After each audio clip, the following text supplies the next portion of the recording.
Garuda Express, an international courier service.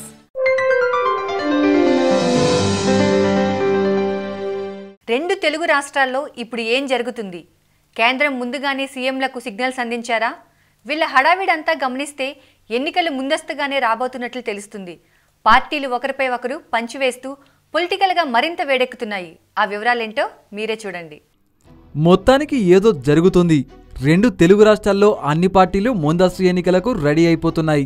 కేంద్రం నుంచి రాష్ట్రాలకు ముందస్తు సిగ్నల్స్ ఏమైనా వచ్చాయా? పార్టీ అధినేతల ప్రసంగాలు చూస్తే ఖచ్చితంగా అదే అనిపిస్తుంది.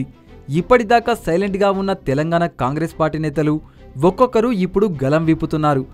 తెలంగాణ కాంగ్రెస్ సైతం హామీలు కురిపిస్తూ మేము రెడీ అంటున్నది. కేసీఆర్ టీఆర్ఎస్ మీద విమర్శలు తీవ్రతరం చేస్తున్నారు. మరోవైపు రిజర్వేషన్లు, ఫ్రీ ఎరువుల పంపిణీ వంటి యాక్టివిటీస్తో కేసీఆర్ తాను ఎన్నికలకు సిద్ధమైపోతున్నట్లే కనిపిస్తున్నారు. ఇటీవల ఓ సభలో కేటీఆర్ సైతం ఎప్పుడు ఎన్నికలొచ్చినా సరే అన్నట్లుగా మాట్లాడారు. ప్లీనరీలో అదే దూకుడు కనపడింది. తెలంగాణ రైతే రాజుగా అన్నదాతల్ని టార్గెట్ చేస్తూ కేసీఆర్ ప్రసంగం సాగింది. ఎప్పుడు చంద్రబాబు సైతం ఎన్నికలకు మరెంతో దూరం లేదని, పార్టీ శ్రేణులకు సిద్ధం కావాలని చెప్పేశాడు.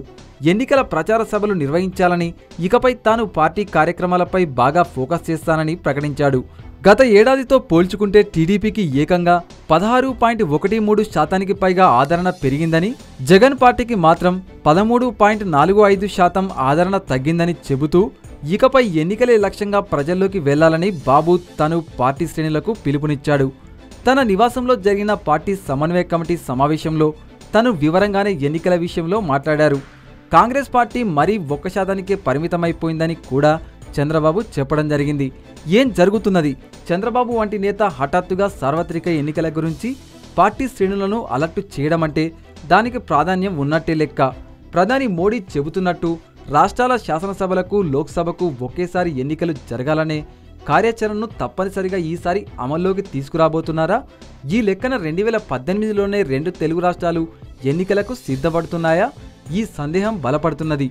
కొద్ది రోజులు గడిస్తేనే దీనిపై ఇంకాస్త క్లారిటీ వస్తుందేమో.